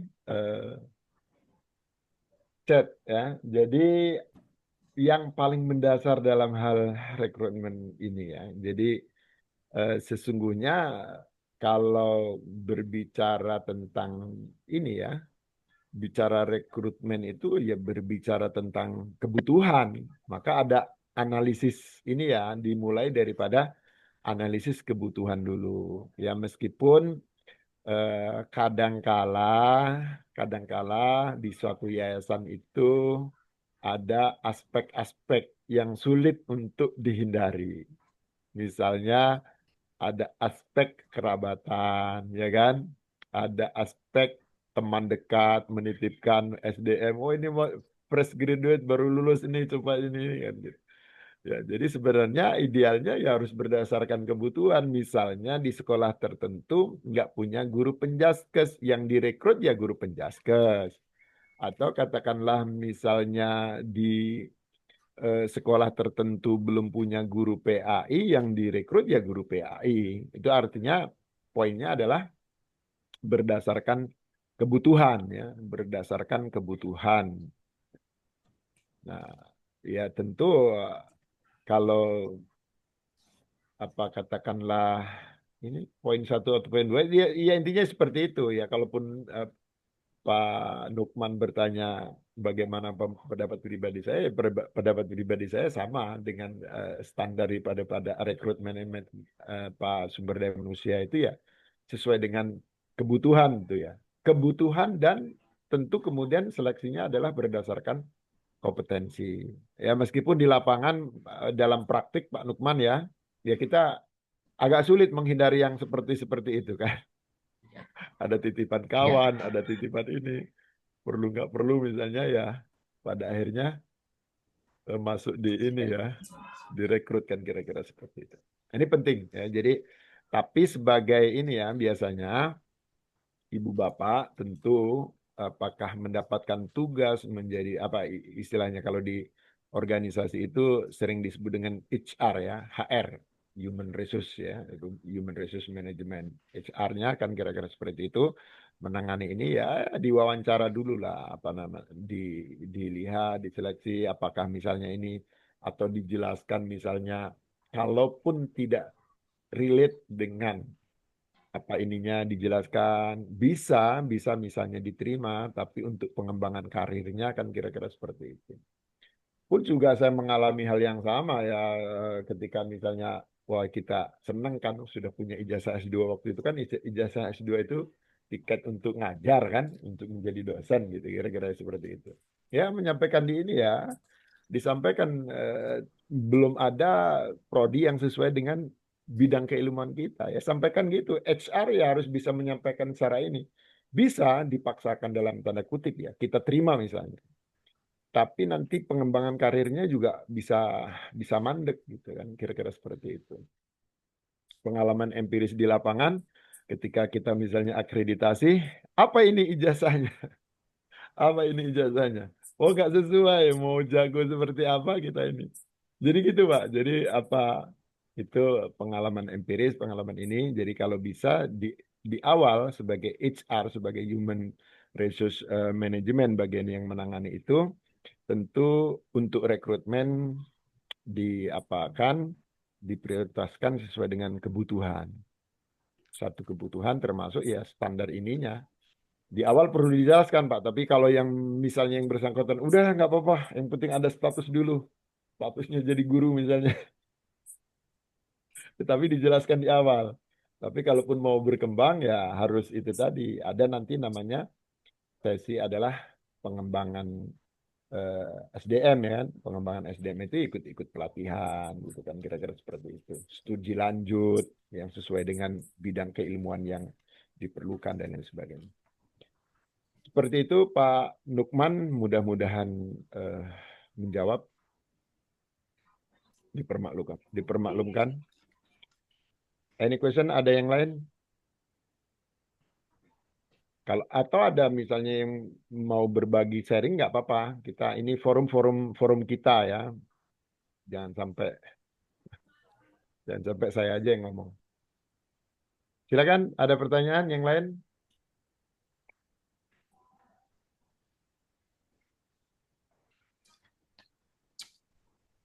Boleh raise hand kalau ada yang ingin ditanyakan. Iya Pak. Pak Ketua ya, silakan Pak Ketua. Ya ini sharing-sharing aja Pak ya. Eh, di sebagian masyarakat kita Indonesia ini kan eh, ada budaya baru, yaitu memandang seseorang itu dilihat dari gelar gitu kan. Apa kata Bapak itu kan kita ini memantaskan diri, apalagi kalau sebagai seorang tokoh. Misalnya begini Pak, ketika kita khotib saja, kalau yang menyampaikan itu disampaikan bahwa yang akan khotib hari ini adalah doktor titik-titik gitu kan. Dengan yang meskipun ilmunya itu lebih mumpuni dari pesantren tapi tidak ada gelarnya misalkan Pak. Cuma nama saja gitu kan. Nah, ini masyarakat itu akan masyarakat tertentu ya, yang bukan bukan yang mengetahuinya betul. Kalau yang tahu kan seperti misalkan beliau Gus Bahaudin itu kan tidak ada gelar, Pak. Ya. Tapi kan beliau bisa ngisi di mana-mana, bahkan di kalangan para profesor, doktor kan bisa gitu kan. Tapi yang memahami itu kan tentu orang yang paham dengan ilmu, artinya tidak memandang itu lagi. Nah, cuman kalau di masyarakat ini memang untuk pantas-pantas itu sangat sangat penting gitu kan. Apakah dia menyalonkan sebagai nanti adalah masuk ke dalam partai politik, atau mungkin dia sebagai tokoh masyarakat, atau sebagai tokoh organisasi, misalkan apakah dia pengurus di NU atau Muhammadiyah dan sebagainya. Ini masih memandang dengan adanya gelar gitu kan. Jadi, kalau sudah bergelar doktor atau minimal S2 gitu berbeda dengan pandangan-pandangannya S1 atau justru maaf tidak punya gelar meskipun sudah saya katakan tadi ada orang yang nggak punya gelar itu kafah ilmunya kadang lebih tinggi di bidangnya kan, tapi orang tidak memandang itu. Nah ini tentunya, sangat penting ya Pak ya dalam apa SDM yang saat ini eh, untuk apa ya untuk menyesuaikan keadaan zaman gitu ya. Dengan itu tentu dia aksesnya akan lebih luas meskipun kadang-kadang ya itu tadi keilmuannya juga bisa jadi di bawah yang tanpa gelar gitu Pak. Tapi itu memang keadaan begitu masyarakat yang sekarang. Bahkan di pesta pun kadang-kadang gelar itu nggak disingkat lagi. Oh, biar lebih tren gitu ya. Walaupun kita ya insya Allah kita bukan karena riak ya, artinya bagi kita sih itu tidak tidak perlu amat gitu. Kadang orang menyebutkan kan tidak disingkat lagi. Misalkan Magister Manajemen, nah disebutkan ya nggak MM lagi gitu. Karena artinya di masyarakat tertentu itu sampai pentingnya budaya yang membanggakan gelar gitu Pak. Jadi bagaimana ini Pak? Mohon pendapatnya. Ya, terima kasih Pak Ketua. Jadi apa namanya itu cara pandang sebagian orang yang katakanlah ya sudah ini ya apa katakanlah kalau saya pribadi juga meskipun misalnya ya sama, kita ngefans juga Gus Ba hampir tiap hari. Istri mendengarkan konten Gus Ba dan saya sukanya karena beliau baca kitab ya, bukan yang lain ini. Tapi kalau saya penceramah itu kalau udah misalnya nyinggung-nyinggung orang lain itu saya nggak suka. Tapi Gus Ba termasuk yang saya suka. Saya menikmati itu karena beliau ini. Saya tidak pernah makan pesantren Pak, tapi dengan gaya penyampaian beliau dengan baca kitab itu saya suka. Itu soal soal Gus Ba. Nah, kemudian artinya itu menurut saya, maka ketika saya sampai ini ya Pak, saya masih ingat ketika misalnya saya dinyatakan eh, layak untuk menyandang gelar itu, apa status saya mungkin kalau mau dikepoin, kayaknya saya tulis itu di IG saya di salamun.id itu. Ada yang lebih penting dari pencapaian-pencapaian formal, gelar, sertifikat apapun itu adalah kinerja kita ya.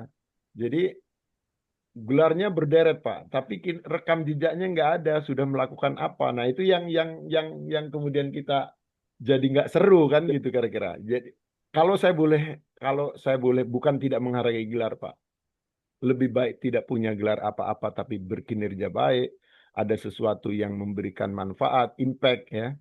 Em, Ya, saya pikir seperti itu. Jadi, poinnya, idealnya kalau kita akademisi, bagi kita yang menempuh pendidikan formal, yaitu tadi, Pak. Poinnya, pada akhirnya kita juga harus memantaskan diri. Wah, sudah MPD, nanti disuruh pimpinan, suruh bikin konsep apa nggak jalan kan kita ini. Apa yang kita lakukan kemudian, perkuliahan kah, diskusi kah, penugasan dan lain sebagainya, dalam rangka itu ya, dalam rangka kalau teorinya Wes Al-Qarni itu kan melatih muscle knowledge kita ya. Otot badan perlu dilatih, otot intelektual kita juga perlu dilatih. Dalam artian seperti itu.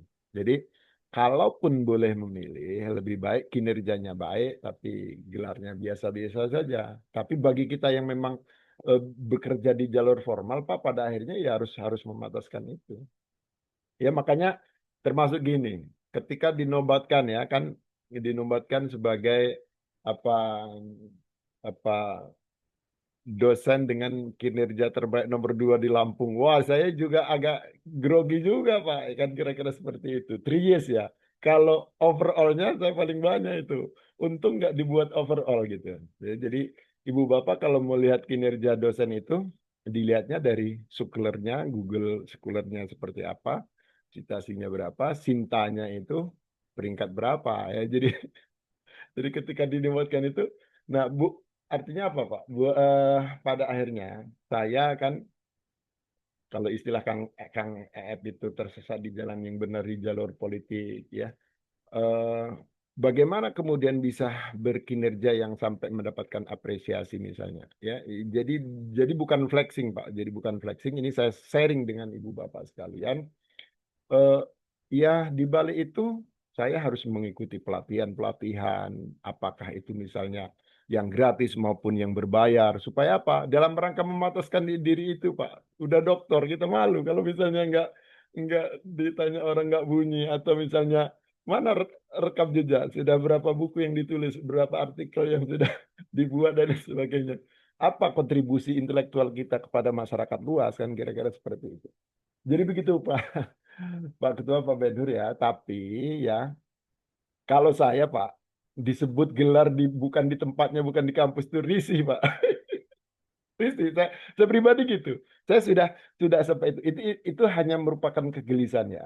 Orang kan bisa marah. Oh nggak mau datang, gelarnya nggak ini. Itu kalau saya nggak gitu. Ngapain kita bawa gelar-gelar akademik di tempat pesta dan lain sebagainya. Tapi orang kan suka-suka kadang-kadang misalnya mewakili sambutan ya, kan mereka senang juga lah disebut gelarnya dan lain sebagainya. Mereka ada kebanggaan tersendiri dalam tanda kutip ya kita tidak larang. Masa kita mau memang itu juga memang gelar kita ya sebutin. Tapi kalaupun orang nggak menyebut gelar kita bukan kalau saya gitu Pak, disebut gelar bukan di tempatnya di tempat pesta apa itu geli risih sebenarnya kalau saya pribadi seperti itu. Ya, kalau orang ya macam-macam Pak, cara pandangnya seperti itu. Tapi secara umum sih barangkali eh, seperti itu ya. Itu cara pandang yang menurut saya tidak sepenuhnya kita benarkan ya. Jadi gelar penting, ada yang lebih penting dari gelar itu adalah eh, memantaskan diri dengan gelar apa yang kita sandang itu. Kalau master bagaimana, kalau dokter bagaimana, kalau dikasih udah dinobatkan mengampu tugas-tugas tertentu ya kita jalan. Seperti itu Pak Ketua, semoga menjawab. Pak Indra Hari mau sharing atau bertanya silakan. Waduh sebentar Jadi, ini. Bapak, Hmm. terima kasih waktunya, Pak. Ya. Assalamualaikum warahmatullahi wabarakatuh. Waalaikumsalam warahmatullahi wabarakatuh. Terima kasih. Selamat siang buat teman-teman semua. Dan Alhamdulillah ini mungkin yang di Indonesia Tengah sudah gugur, bahkan sudah lebih. Ya. Eh, yang pertama saya terima kasih sekali Pak Salamun. Tadi Pak Salamun sempat menyampaikan lebih baik tidak punya gelar tapi punya banyak manfaat, artinya bisa memberikan manfaat untuk banyak orang. Daripada gelar itu ya ibaratkan kayak kereta sampai 3, 4, 5 tapi ternyata eh, sedikit manfaat untuk orang lain. Nah, berawal dari itu Bapak mohon maaf, eh, kalau berbicara kemanfaatan saja saya kena mental dulu Pak. Suatu ketika saya pernah ngisi satu kegiatan yang di sana itu ada 5 peserta dengan gelar doktor. Terus ada 96 dengan gelar S1 sarjana. Kemudian selebihnya itu dengan magister. Jumlah peserta 360-an lebih. Sementara yang isi itu ternyata SMA, Pak. Karena saya belum punya ijazah sarjana. Nah, di akhir kegiatan itu saya merenung. Ini saya kena mental ini. Ketika saya harus berhadapan dengan beliau-beliau yang bergelar ini. Nah, walaupun dari satu sisi si penyelenggara itu tidak melihat gelarnya, tapi melihat ini butuh nih pelatihan ini.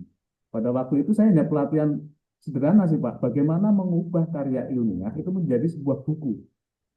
Nah, ini kan sebenarnya teman-teman yang sudah punya ijazah, apalagi sampai dengan doktor, hal yang biasa. Bagaimana mengubah karya ilmiahnya tidak hanya jadi artikel, tapi juga bisa diubah menjadi buku. Nah, di situ saya mengisi untuk kegiatan itu, Pak. Mengisi bagaimana merubah karya ilmiah. Jadi nanti karya-karya ilmiah teman-teman yang di sini, baik skripsinya, tesisnya, maupun nanti misalkan lanjut ke S3-nya, itu juga bisa diubah menjadi sebuah buku. Nah, saya di situ setelah pelatihan itu saya kena mental. Karena apa? Itu bukan pelatihan yang pertama saya ngisi. Bahkan ada 2 kali juga di perguruan tinggi yang di sana akhirnya menanyakan lulusan mana. Nah, saya jawab kalau kuliah saya jawab saya kuliah di sini nggak selesai. Tapi kalau lulusan saya belum lulus, saya belum punya ijazah. Nah, akhirnya saya putuskan untuk mengambil kuliah tadi untuk memantaskan diri. Nah, memang betul baik di dunia kerja maupun di masyarakat, titel itu masih menjadi satu hal yang wow atau satu hal yang dibutuhkan oleh mereka untuk pengakuan. Walaupun secara eh, kapasitas mestinya titel itu juga diimbangi dengan kapasitas si orangnya ini tadi.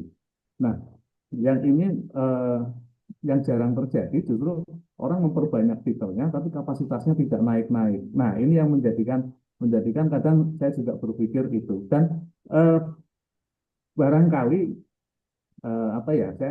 ini hanya untuk sharing dulu Pak, hanya untuk sharing. Dulu saya tahun 2002 itu pernah menulis satu artikel yang tulisan itu dimuat di majalah yang diterbitkan oleh waktu itu masih Depak, Kanwil Depak Jawa Tengah. Nah, di tulisan itu saya menulis menggali nilai kebebasan berpikir siswa, yang mana konsep-konsep di dalamnya itu adalah bagaimana siswa itu merdeka secara belajarnya. Pada waktu itu mungkin saya benar-benar dibully, gitu. Saya dibully, tapi saya tetap ada dosen yang menyemangati saya, Mas. Yang penting tulisanmu dimuat, artinya apa? Itu tulisanmu udah cakep. Tapi ketika yang lain bully, biarin aja, mereka nggak, berarti mereka belum paham konsepnya. Nah, baru di 2019 itu muncullah konsep Merdeka Belajar. Nah, itu saya langsung plong, oh ternyata tulisan saya ini yang tahun 2002 dulu pernah saya angkat, ternyata baru ada yang mengangkat dari sisi pemerintahan di tahun 2019. Dan barangkali kalau di Google Search itu bisa Bapak nanti cari teman-teman bisa cari Indra Hari Purnama, kemudian di buku itu ada salah satu buku program pengalaman lapangan itu tulisan saya dirujuk di situ, Pak. Atau misalkan ini bisa kita share layar barangkali, Pak. Boleh, ada, bisa.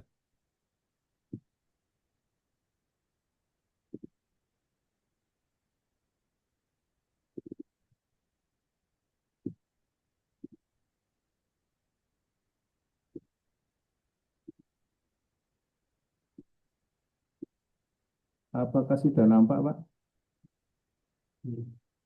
Belum. Belum ya? Di saya belum. Belum, Tapi Pak. sudah dikasih akses. Nah, udah. Silakan. Oke. Nah, eh, mohon maaf ketika nanti kita cari di sini di buku,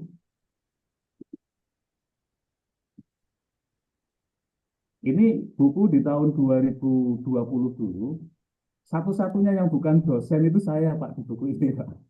Kemudian, nah ini itu juga saya nggak ngeh waktu itu kalau tulisan saya itu dikutip, tahu-tahu begitu buka Google, nah ini program pengalaman lapangan PPL di perguruan tinggi, ini tulisan saya dikutip oleh Dr.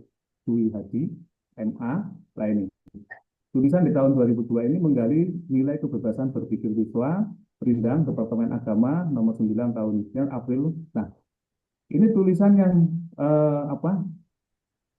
awal-awal saya waktu itu masih mahasiswa, kemudian butuh anggaran tambahan untuk uang saku yang akhirnya saya menulis di situ. Dari uang saku, dari menulis inilah untuk membiayai kuliah dan walaupun tidak diselesaikan gitu. Nah, artinya apa? Ternyata tanpa titel walaupun kita sudah punya tulisan ini kena mental juga, Pak. Nah, ini yang akhirnya bagaimana setelah S1 ini walaupun ini masih masa transisi saya harus lanjut ke S2 agar apa? Agar moodnya nanti tidak hilang. Takutnya mood setelah saya berhenti di S1-nya nggak melanjutkan, itu moodnya hilang, Pak. Nah, bukan berarti saya ngejar-ngejar titelnya, tapi benar tadi yang Bapak katakan. Malu ketika misalkan kita punya titel tapi kapasitas kita tidak kita imbangi. Tetapi kapasitas kita mungkin sudah bisa sama atau sejajar dengan yang bertitel itu. Ketika kita tanpa titel di masyarakat tidak ada apa-apanya, Pak. Gitu. Suara kita tidak pernah didengar. Kenapa? Apa sih anak SMA aja kok gitu. Tulisannya apa? SMA gitu. Nah, itu barangkali itu, Pak. Mohon motivasi dan semangat dari teman-teman semua agar ya mudah-mudahan kita bisa selesai masuk bareng dan selesai bareng dan saya tetap Amin. istiqomah bisa ikut pilihan ini. Terima kasih, Pak. Assalamualaikum warahmatullahi Amin. wabarakatuh. Waalaikumsalam Waalaikumsalam warahmatullahi wabarakatuh. Terima kasih Pak Indra, sharingnya luar biasa, sangat menginspirasi. Itu bagian daripada ini. Lebih baik, justru itu kan soal cara pandang. Kalau dilihat daripada mungkin Pak Indra secara ini kena mental, justru yang mesti kena mental mereka. Gimana anak SMA bisa sudah seproduktif itu? Kan poinnya malah di situ. Justru ada kebanggaan tersendiri. Ngapain master, ngapain dokter kalau tidak produktif ya? Rekam jejak akademiknya, bukunya mana, artikel publikasinya nggak ada itu ya. Justru yang kena mental mereka. Tapi ini kita tidak dalam rangka merasani atau ini ya. Jadi poinnya kalau bisa ya kita seimbangkan. Apalagi misalnya kita berada dalam era yang katakanlah ya gitu, bagi yang ingin menempuh jalur pekerjaan formal, pendidikan penting. Sekarang nggak usah kayak yang tinggi-tinggi. Mohon maaf, artinya untuk menjadi kadus, menjadi RT itu ditanya ijazah ya, kira-kira seperti itu. Jadi pada akhirnya ijazah juga penting, tapi lebih penting daripada ijazah itu adalah kinerja tadi dan praktik baik yang dilakukan oleh Pak Indra tadi itu menurut saya juga menginspirasi gitu ya.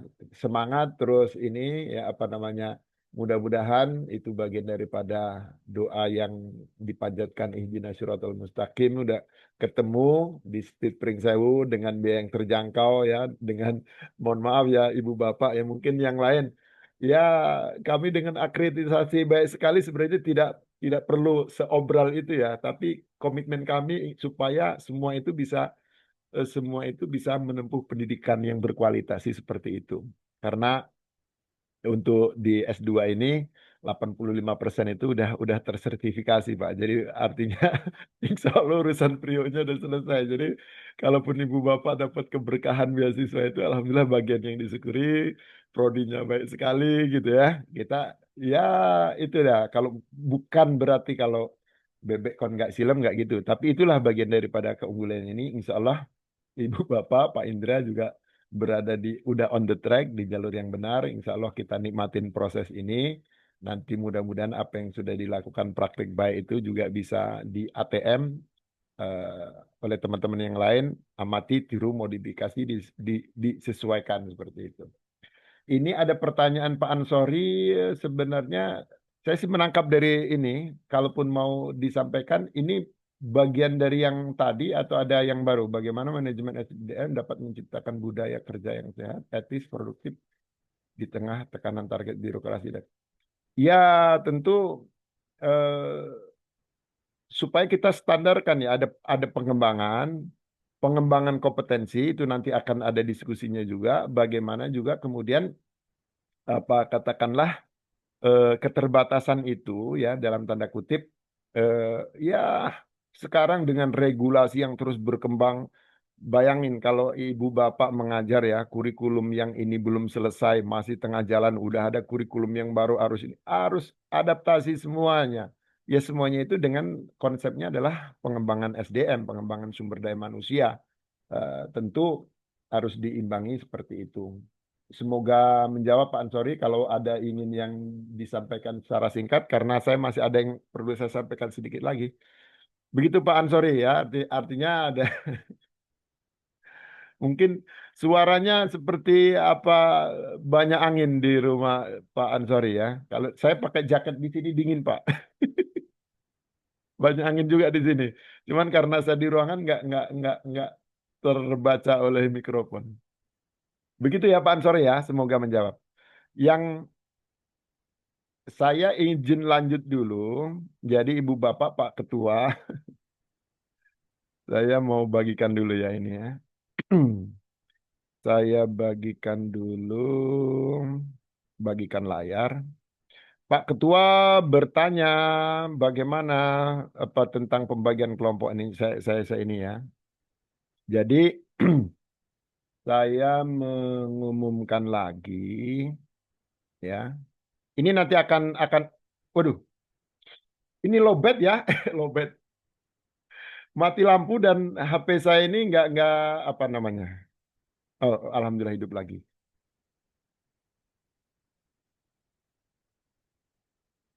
Ibu Bapak masih mendengar suara saya? Masih Pak, jelas Masih Pak Pak, aman. masih. Iya, Pak. Sangat jelas, Pak. Siap. Oke. Jadi karena mati lampu ini kan nggak bisa ini, hampir saya tutup ini karena harus dicolokin terus ini laptop saya ini. Jadi ini pilihannya nanti ada tema perencanaan dan rekrutmen ini ada 3 tema. Ini alternatif ya Ibu Bapak, boleh disempurnakan menjadi sesuatu yang lebih menantang.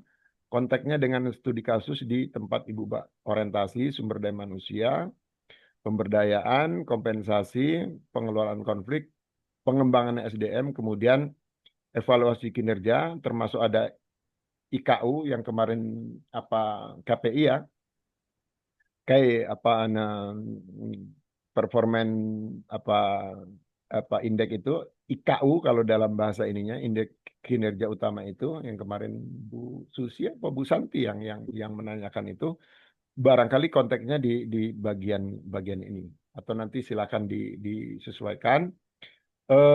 Ini mahasiswa yang terdaftar ini kan ada 60-an sekian. Ya Pak Ketua juga udah woro-woro. Ya mudah-mudahan terdistribusi. Jadi nanti modelnya ini kita share saja di WAG barangkali ya supaya lebih enak. Nanti di sini ditulis artikel ini mau ditulis oleh siapa, ditulis saja eh, misalnya Ahmad, ya kan, Budi di bawahnya sampai dengan maksimal 4. Budi, Chandra, dan apa Dodi misalnya kan kira-kira seperti itu.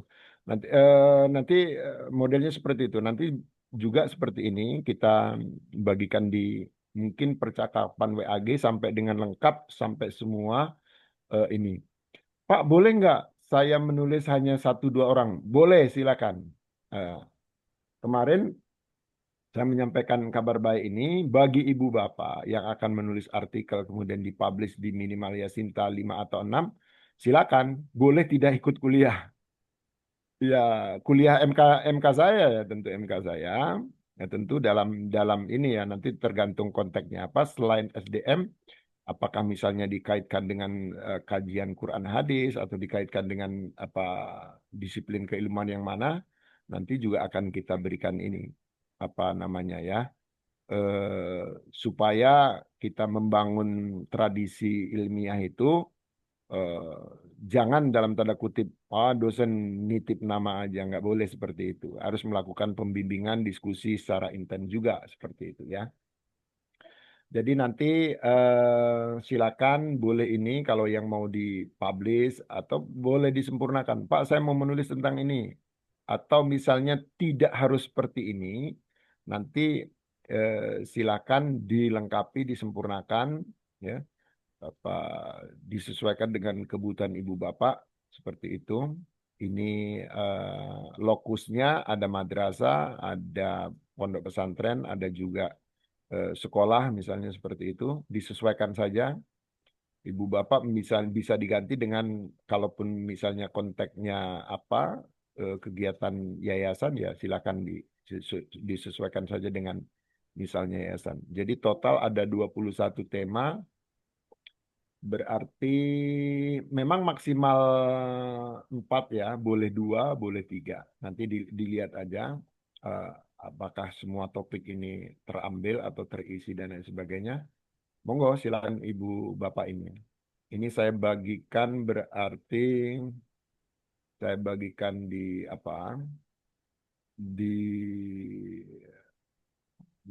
Google Classroom juga ya. Saya tambahkan di Google Classroom dan nanti di jadi di chat ini.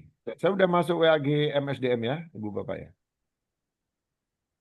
Saya belum lihat-lihat karena memang saya pikir untuk ini upload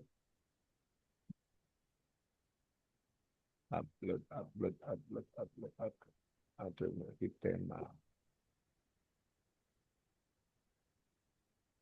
Saya bagikan ini. Nanti di WAG juga ini saya bagikan sebagai apa?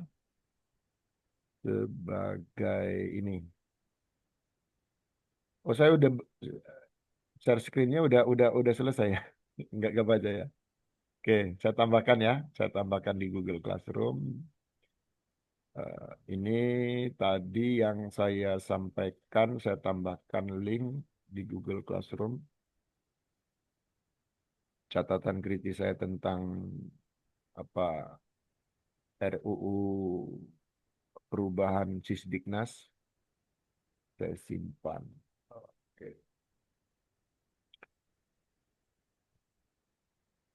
Any question sebelum berakhir tinggal masih ada waktu beberapa menit, mungkin 5 sampai 7 menit. Silakan.